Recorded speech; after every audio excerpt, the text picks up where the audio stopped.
En el nombre del Padre, y del Hijo, y del Espíritu Santo. Amén. Querido amigo, ¿qué haces cuando tienes un problema? ¿Te paralizas? ¿Te escondes? ¿Te enojas?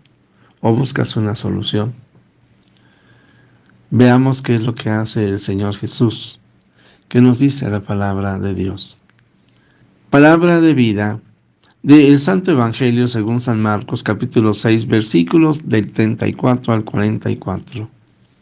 En aquel tiempo, al desembarcar Jesús, vio una numerosa multitud que lo estaba esperando y se compadeció de ellos, porque andaban como ovejas sin pastor, y se puso a enseñarles muchas cosas. Cuando ya atardecía, se acercaron sus discípulos y le dijeron: Estamos en despoblado y ya es muy tarde. Despida a la gente para que vayan por los caseríos y poblados del contorno y compren algo de comer. Él les replicó: Denles ustedes de comer. Ellos le dijeron: ¿Acaso vamos a ir a comprar 200 denarios de pan para darles de comer? Él les preguntó: ¿Cuántos panes tienen? Vayan a ver. Cuando lo averiguaron, le dijeron: 5 panes y 2 pescados.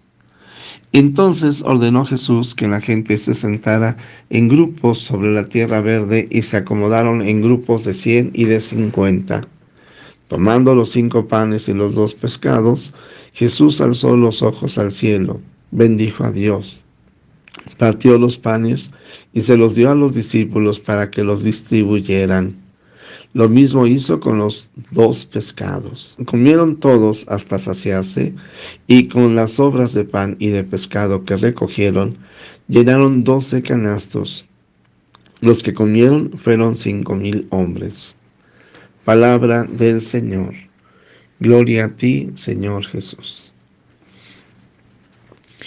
Queridos amigos, fíjense que algunas de las características de las nuevas generaciones es de que son un tanto aislados, que no saben trabajar en equipo, que no saben afrontar problemas, que muchas veces se evaden, se enojan ante una dificultad.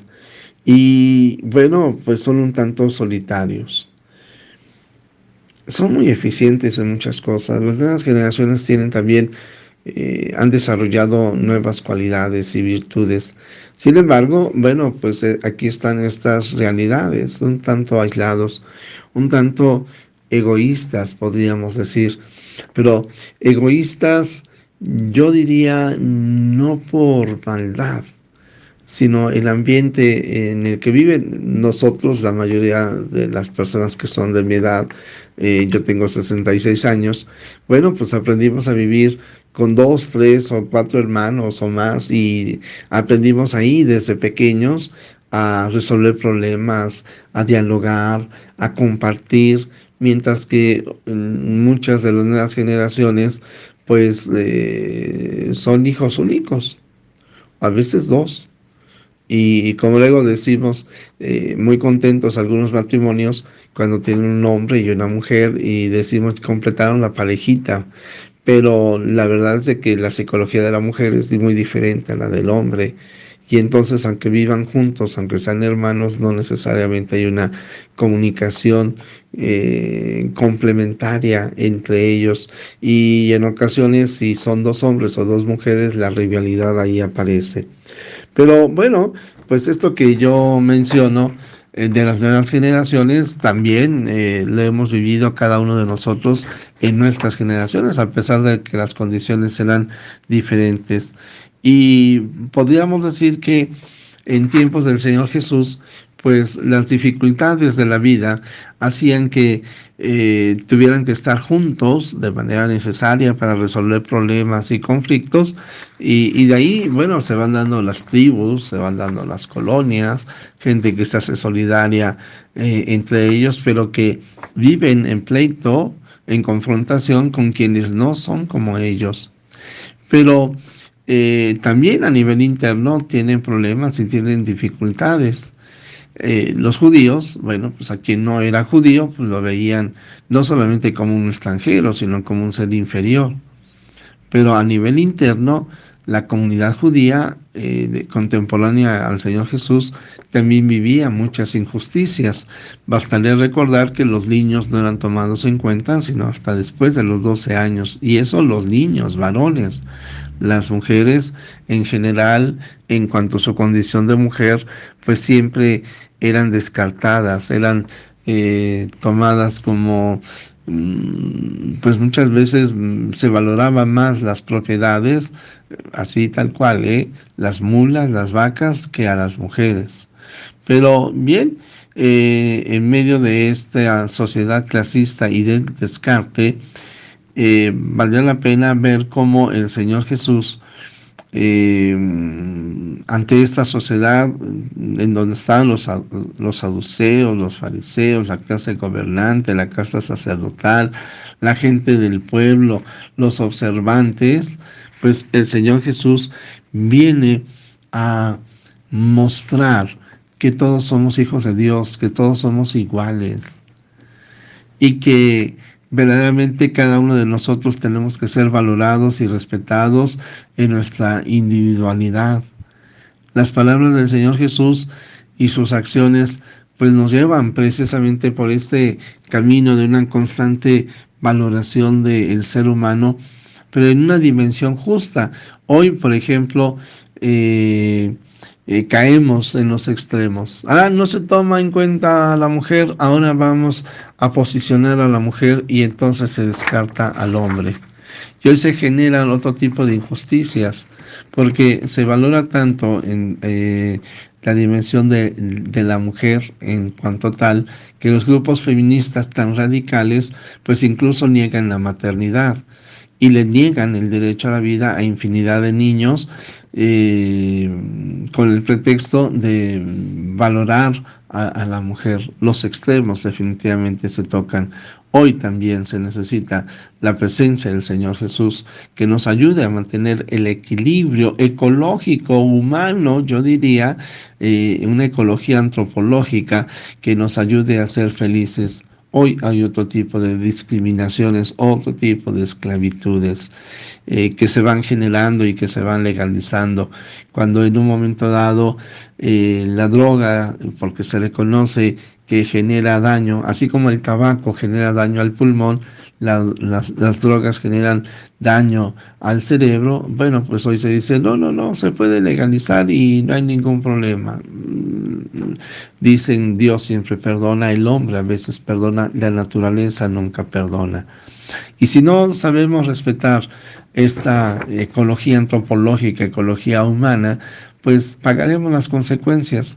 Pero bueno, en medio de estas situaciones y de las de tiempos del Señor Jesús, su palabra resuena. Y Él viene a enseñarnos cómo resolver problemas, cómo romper el aislamiento en el que nosotros muchas veces vivimos. Y lo hace precisamente a través de esta multiplicación de los panes. Fíjense cómo el Señor Jesús no se encierra en sí mismo, piensa en los demás, ve en la multitud.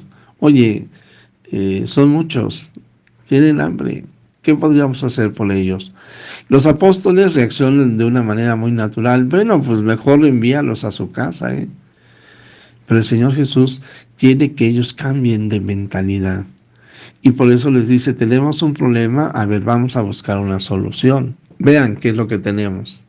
Bueno, la solución parecería que es muy pobre porque apenas unos cuantos peces, unos cuantos panes. Pero el Señor Jesús, insisto, quiere enseñar a sus apóstoles a que rompan los moldes de pensar solamente en ellos mismos y para su provecho. Y entonces hará esta multiplicación de los panes. El Señor Jesús, así, enseña a los apóstoles a ser solidarios, porque serán ellos mismos los que repartirán estos panes y estos peces.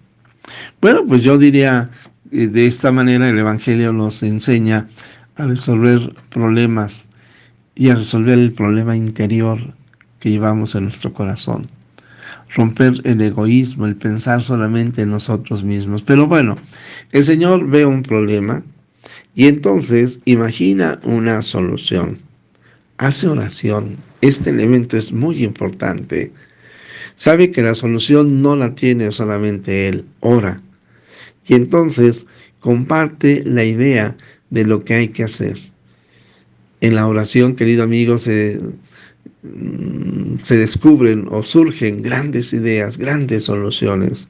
Y entonces actúa y pone a trabajar a sus discípulos en una comunión sinodal, siendo partícipes ellos de la multiplicación de los panes. El Señor Jesús hará el milagro, pero los apóstoles participarán de esa obra que viene y cambia el corazón. Bueno, pues yo diría, veamos el problema, cuando tengamos una dificultad, imaginemos la solución, hagamos oración, compartamos la idea y actuemos en comunión sinodal. Jesús, que todos te conozcan y te amen, es la única recompensa que quiero. El Señor esté con ustedes, la bendición de Dios Todopoderoso, Padre, Hijo y Espíritu Santo, descienda sobre ti, te acompañe hoy y siempre. Amén.